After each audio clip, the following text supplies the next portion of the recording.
அன்பார்ந்த நண்பர்களே, Palestine Israel போர் கிட்டத்தட்ட 308 நாளை கடந்து நிகழ்ந்து கொண்டிருக்கக்கூடிய இந்த வேளையில ஈரானுக்கும் இஸ்ரேலுக்கும் மத்தியில போர் முனை என்பது உச்சகட்டமா போயிட்டு இருக்கிறதுனால ஈரான் இன்னைக்கு ஒரு உளவியல் யுத்தம் சைக்கலாஜிக்கல் வார இஸ்ரேல் மேல தொடுத்து இருக்கு. மறுபக்கம் இன்னைக்கு தொழுநோய்கள், தொற்று நோய்கள் மற்றும் தோல் வியாதிகள் எல்லாமே காசாவுல இன்னைக்கு அதிகரிச்சு பல குழந்தைகள் இறந்துட்டு இருக்கிறாங்க அப்படிங்கிற அண்மை செய்தி வருது. இன்னொரு பக்கம் ரஷ்யா இன்னைக்கு முழுக்க முழுக்க ஈரானுக்கு தொடர்ந்து ஆயுதங்களை கொடுக்குது. அதே போல அமெரிக்காவும் வெளிப்படையாகவே இன்னைக்கு இஸ்ரேலுக்கு ஆயுதங்களை கொடுத்துட்டு இருக்கு. சோ இது போருக்கான முன்னேற்பாடோடைய நிலையை நோக்கி இன்னைக்கு போயிட்டு இருக்கு. சோ இந்த செய்திகளை குறித்து தான் விரிவா இந்த காணொலியில பார்க்க போறோம். பார்ப்பதற்கு முன்னாடி நம்ம சேனலை மறக்காம சப்ஸ்கிரைபர் செய்து உங்கள் உறவினர்களுக்கும் நண்பர்களுக்கும் இந்த செய்தியை பகிருங்க. வாங்க காணொலிக்குள்ள போவோம். அன்பான நண்பர்களே, பலஸ்தீன் இஸ்ரேல் போர் கிட்டத்தட்ட 10 மாசத்தை கடந்து நிகழ்ந்து கொண்டிருக்கிறது. சோ இந்த வேளையில இன்னைக்கு சைக்கலாஜிக்கல் வார் என்ற அடிப்படையில ஈரான் தங்களது தாக்குதல் நடத்தக்கூடிய அந்த நிலைப்பாட்டை இன்னைக்கு தள்ளி வச்சிருக்கு மற்றும் எந்த நேரத்துல தாக்குதல் நடத்துவோம் சொல்லக்கூடிய விஷயத்த கூட வெளிவிடாம வச்சிருக்கு. இதற்கு முன்னாடி பாத்தீங்க, நீங்க சிரியாவில் இருக்கக்கூடிய ஈரானுடைய தூதரகத்தின் மேல சில மாதங்களுக்கு முன்னாடி இஸ்ரேல் தாக்குதல் நடத்துச்சு. சோ இந்த தாக்குதலுக்கு உடனடியாகவே வெளிப்படையாகவே பதில் தாக்குதலை நேரம் குறித்து அந்த நாள் குறித்து ஐநாவிடம் கூறி அமெரிக்காவிடம் கூறிட்டு ஈரான் வந்து தாக்குதல் நடத்துச்சு. சோ இது வெளிப்படையான ஒரு தாக்குதல். ஏன்னா அந்த தாக்குதலுக்கு பதில் தாக்குதல் என்பது ஒரு தார்மீக கடமையா இருக்கு. அதுவும் ஒரே ஒரு தாக்குதலோட நிறுத்திடுச்சு. மேற்கொண்டு தொடர்ந்து ஈரான் வந்து இஸ்ரேல் மேல எந்த தாக்குதலும் ஏற்படுத்தல. சோ இது அப்பதிக்கப்ப கொடுத்த ரியாக்ஷனா இருந்துச்சு. ஆனா இந்த முறை எடுக்கக்கூடிய இந்த தாக்குதல் என்பது ஒரு முழு வீச்சிலான ஒரு நீண்ட போர்னு நம்ம சொல்லலாம். அந்த போர்ல ஈரானுடைய கை ஓங்கி இருக்க வேண்டும் என்பதற்காகத்தான் இன்னைக்கு பல்வேறு ஸ்ட்ராட்டஜிக்கான விஷயங்கள் எல்லாமே துவக்கப்பட்டு வருகிறது. சொல்ல போனா ஹனியாவுடைய மரணம் ஆகி கிட்டத்தட்ட 4-5 நாள் ஓடிருச்சு. ஆனா இப்ப வரைக்கும் ஐஆர்ஜிசி நாங்கள் இஸ்ரேல் மேல ஒரு வலிமையான தாக்குதல் நடத்த போறோம் சொல்லிட்டு இன்னைக்கு அந்த தாக்குதலுக்கான எந்தவித முன்னறிவிப்பும் இல்லாம இருப்பது நிச்சயமாக பல நபர்களுக்கு கேள்வி இருக்கலாம். என்னப்பா இவங்க வாயிலவுல சொல்லிட்டாங்க, இவங்களுக்குள்ள பயம் இருக்கும் தானே, இவங்க தைரியமா போர்ல இறங்க மாட்டாங்க சொல்லிட்டு வெகுஜன மக்கள் பேசலாம். ஆனா உண்மை அந்த போர் தந்திரங்களை புரிந்த நபர்கள் ஒரு போர் எப்படி அணுகணும் அப்படிங்கிற அந்த விஷயத்தை பார்க்கக்கூடியவர்கள் இந்த விஷயத்த உன்னிப்பா பார்ப்பாங்க. ஏன்னா ஈரானுடைய ஐஆர்ஜிசி ஒரு விஷயத்த சொல்லிட்டாங்கன்னா நிச்சயமாக அதை செய்யாம இருக்க மாட்டாங்க. ஆனா இந்த கால இடைவெளி இருக்குல்ல, இது வந்து ஒரு சைக்கலாஜிக்கல் வாரா தான் இன்னைக்கு போர் வல்லுநர்கள்லாம் பார்த்துட்டு இருக்கிறாங்க. எந்த அளவுன்னு கேட்டீங்கன்னா, இஸ்ரேல் இருக்கக்கூடிய அந்த குடியேற்றவாசிகள்லாம் இந்த பயத்தை போக்குவதற்காக டேப்லெட்ல எடுத்துட்டு இருக்கிறாங்க. உளவியல் அச்சம் இருக்கக்கூடாது, பதற்றம் இருக்கக்கூடாது, நல்ல தூக்கம் வரணும். ஏன்னா நைட்ல தூக்கம் வரதில்லை, எப்ப வேணாலும் ஏர்ஸ்ட்ரைக் பண்ணலாங்கிற ஒரு சூழல் இருக்கனால அங்க இருக்கக்கூடிய இஸ்ரேலுடைய ராணுவ வீரர்கள் ஆகட்டும், குடிமக்கள் ஆகட்டும், யாருமே இரவு முழுக்க தூங்குவதே கிடையாது. சில டேப்லெட் எல்லாம் எடுத்துக்கிறாங்க.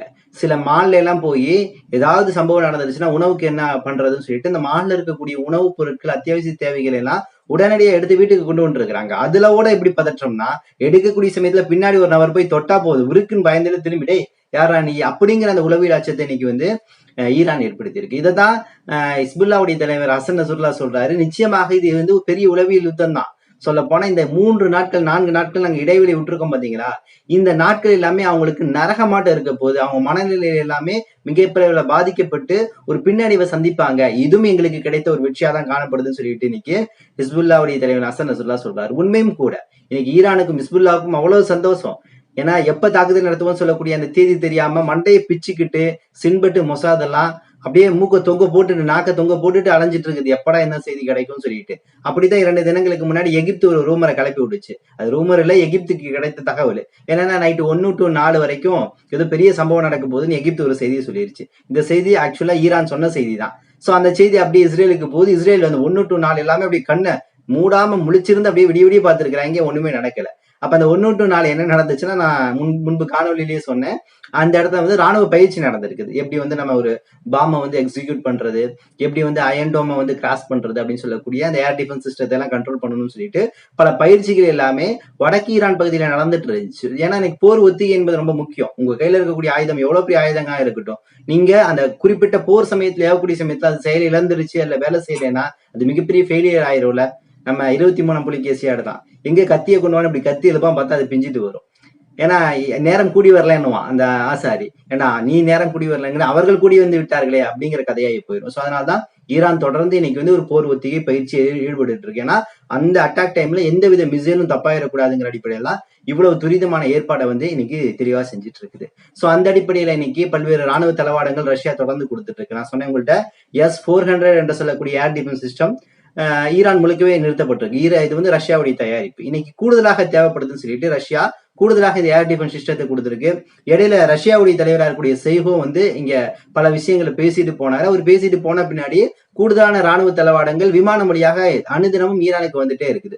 சோ அந்த அடிப்படையில நான் வந்து எலக்ட்ரிக்கல் வார்ஃபேரை பத்தி பேசியிருந்தேன். முதல் கட்டமாக இஸ்ரேல் ஈரானுடைய சில பகுதிகளில் வந்து எலக்ட்ரிக்கல் வார்ஃபேரை ஏற்படுத்திருக்கு. குறிப்பாக ஈரானுடைய இஸ்பஹான் இடத்துல வந்து இது ஏற்படுத்துதுன்னு சொன்னேன். சோ இதை கண்ட்ரோல் பண்ணுவதற்காக இன்னைக்கு பல்வேறு நவீன ஆயுதங்கள் கொண்டு வரப்படுது. நான் சொன்ன மாதிரி மர்மேக்ஸ் பிஎன் என்று சொல்லக்கூடிய அந்த ஆயுதம், இது வந்து எலக்ட்ரிக்கல் வார்ஃபேர், அந்த விஷயங்கள் எல்லாத்தையும் இணைய சேவை சார்ந்த விஷயங்களையும் கண்ட்ரோல் பண்ணக்கூடிய ஒரு வல்லமை பெற்றது.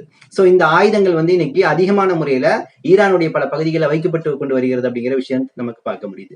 ஈரானுடைய ஐஆர்ஜிசி நீங்க அதிகாரப்பூர்வமாக ஒரு விஷயத்த மட்டும் வெளியிட்டு இருக்கு. என்ன விஷயம் கேட்டீங்கன்னா, ஐஆர்ஜிசி கையில இதுவரையும் அவர்கள் கண்டுபிடிக்கப்பட்ட மற்றும் ரஷ்யா பல்வேறு நாடுகளுடைய உதவியோடு கிடைத்த ஆயுதங்களுடைய எண்ணிக்கை எவ்வளவுன்னு கேட்டீங்கன்னா 2654 ஆயுதங்கள் அவங்க கை இருப்புல இப்ப இருக்காம. ஆனா அவர்கள் இதுவரையும் பயன்படுத்தப்பட்ட ஆயுதங்கள் எவ்வளவுன்னு கேட்டீங்கன்னா 2010 மட்டும் தான் பயன்படுத்தப்பட்டு இருக்கிறார்கள். மிச்சம் எல்லாமே அப்படியே இருக்கு. அதுல குறிப்பாக ஆன்டி ஷிப் மிசைல் இருக்குல்ல, அதாவது கடலை தாண்டி 1500 கிலோமீட்டர் கடல் பயணத்தை தாண்டி ஒரு கப்பலை, போர்க்கப்பலை தாக்கக்கூடிய அந்த மிசைல்கள் எல்லாமே இன்னைக்கு அவங்களுடைய ஆயுத களஞ்சியத்துல இருக்கு அப்படின்னு சொல்லக்கூடிய முழு தகவலை வெளியிட்டு இருக்காங்க. அப்ப கிட்டத்தட்ட 2654 வெறும் 210 தான் பயன்படுத்தி இருக்காங்கன்னா அதற்கே இன்னைக்கு இஸ்ரேல்னால தாக்கு பிடிக்க முடியல. அப்ப இந்த 2000 சில்லறையும் இருக்கக்கூடிய ஆயுதங்களையும் பயன்படுத்திட்டா நிலைமை எந்த அளவு இஸ்ரேலை நோக்கி அழிவை நோக்கி கொண்டு செல்லும் அப்படிங்கிறத யோசிக்க நம்ம கடமைப்பட்டிருக்கின்றோம். மறுபக்கம் அமெரிக்கா இன்னைக்கு வந்து ஒரு எச்சரிக்கையை கொடுக்குது இஸ்ரேலுக்கு. ஈரான் வந்து இஸ்ரேல் மேல தாக்குதல் நடந்துச்சுன்னா அரசியல் ரீதியாகவும் பொருளாதார ரீதியாகவும் ஈரான் மிகப்பெரிய ஒரு அபாயத்தை நோக்கி போகும் சொல்லக்கூடிய எச்சரிக்கையை கொடுத்துட்டு மறுபக்கம் ஈரானை சாடுது. ஈரான் என்ன சொல்றதுன்னா, நீ இஸ்ரேல் மேல கை வச்சேனா, இஸ்ரேல் அடிச்சேனா, இஸ்ரேலுடைய பொருளாதாரத்தை நசுக்கிறேனா நிச்சயமாக ஈரானுடைய தெஹ்ரான் அழிஞ்சு போயிரும், நாங்க அழிச்சிருவோம் அப்படிங்கிற மாதிரி ஒரு எச்சரிக்கையை மிரட்டும் தொனியில இன்னைக்கு அமெரிக்கா ஒரு பக்கம் பேசிட்டு இருக்கு. அமெரிக்காவும் தொடர்ந்து பல்வேறு ராணுவ தளவாடங்கள், போர் கருவிகள் எல்லாமே கொடுக்குது. இந்த இடத்துலதான் ஹிஸ்புல்லா ஒரு விஷயத்துல அலர்ட் ஆயிருச்சு. என்னன்னா, இவங்க தொடர்ந்து எங்க கொடுத்துட்டு இருக்காங்கன்னா சைப்ரஸ்ல இருந்து கொடுத்துட்டு இருக்காங்க. இந்த சைப்ரஸ் என்று சொல்லக்கூடிய அந்த துறைமுகம் ரொம்ப முக்கியமான துறைமுகம். இந்த துறைமுகத்துல இருந்து தான் இஸ்ரேல் இருக்கக்கூடிய டெல்லவிக்கு ஆயுதங்கள் எல்லாமே சப்ளை ஆயிட்டு இருக்குங்கிற ஒரு செய்தி கிடைக்குது. அதனால ஹசன் நசருல்லா சொன்னார் இடையில, இந்த சைப்ரஸ் இருக்குல்ல, அந்த சைப்ரஸ் யூகே உடைய ராணுவ தளம் இருக்காங்க, அந்த தளத்தை நாங்க தாக்குவதற்கு குறி வச்சிட்டோம்னு சொல்லக்கூடிய எச்சரிக்கை கொடுத்தாங்க. ஏன்னு கேட்டீங்கன்னா, நான் சொல்லுவேன், இந்த சைப்ரஸ்ல பாத்தீங்கன்னா அமெரிக்காவாகட்டும் அதே மாதிரி பிரிட்டன் ஆகட்டும், இந்த இரண்டு நாடுகளும் யுஎஸ் யூகே இந்த இரண்டு நாடுகளும் சைப்ரஸ்ல இருந்து ஆயுத தளவாடங்களை எல்லாம் உற்பத்தி செய்து கிடங்குல பதுக்கி வச்சு அங்கிருந்து நிறைய டெல்லிக்கு சப்ளை பண்ணிட்டே இருந்திருக்கிறாங்க. சோ இதை அறிந்து கொண்ட ஹிஸ்புல்லாவை சார்ந்த ஹசன் நசருல்லா இன்னைக்கு இந்த யூகே உடைய அந்த தளம், யூகே யுஎஸ்ஏ உடைய அந்த சைப்ரஸ்ல இருக்கக்கூடிய தளத்தை நாங்க குறி வச்சு அடிக்க போறோம்னு சொல்லக்கூடிய செய்தியை தொடர்ந்து வெளியிட்டு இருக்காங்க. அடுத்து இன்னைக்கு லெபனானுடைய ஹனாவா என்று சொல்லக்கூடிய பகுதி, இங்க இருக்கக்கூடிய குடிமக்கள் சூழ்ந்த பகுதி மேல இன்னைக்கு இஸ்ரேல் தாக்குதல் நடத்தி ஒரு மிகப்பெரிய ஒரு இன அழிப்பை செஞ்சிருக்கு. சில நபர்கள் இறந்ததான செய்தியும் அண்மையாக வந்துட்டு இருக்கு. அதே போல இதற்கு பதிலடியாக ஹிஸ்புல்லா பாத்தீங்கன்னா வடக்கு இஸ்ரேல் பகுதியில 15 ராக்கெட்டுகளை ஏவி இருக்கு. அதே போல ஒரு அயன்டோம் தொழிற்சாலையும் அழிச்சிருக்கு ஹிஸ்புல்லா. சோ பதிலுக்கு பதில் தொடர்ந்து அனுதினமும் ஹிஸ்புல்லா என்ன பண்ணிட்டு இருக்கு, தொடர்ந்து தாக்குதலையும் அச்சுறுத்தலையும் கொடுத்துட்டு இருக்கு. இதே போல இஸ்ரேலுடைய ஒரு முக்கியமான ஒரு கமிட்டி, இந்த கமிட்டியுடைய பேர் இஸ்ரேல் பிராட்காஸ்ட் கார்பரேஷன் சொல்லக்கூடிய இந்த கமிட்டி, இது ஒரு விஷயத்த சொல்லியிருக்கு. என்னன்னா, டெல்லியில் இருக்கக்கூடிய ஜெனரல், அதே மாதிரி பாதுகாப்பு அமைச்சகத்துடைய தலைமையகம், இது எல்லாத்தையும் ஈரானும் ஹிஸ்புல்லாவும் ஒன்றாக சேர்ந்து தாக்க போறாங்க அப்படிங்கிற ஒரு தகவலும் வந்துட்டு இருக்கு. சோ அதனால அந்த இடத்துல செக்யூரிட்டியை வந்து இன்னைக்கு டைட் பண்ணிட்டு இருக்குது இஸ்ரேலுடைய ஐடிஎஃப் தீவிரவாத அமைப்பு. இன்னும் சில தகவல்களை திரட்டிக்கொண்டு இன்ஷா அல்லாஹ் விரைவில் வந்து உங்களை சந்திக்கின்றேன். நன்றி. அஸ்ஸலாமு அலைக்கும் வரஹ்மத்துல்லாஹி வபரகாத்துஹு.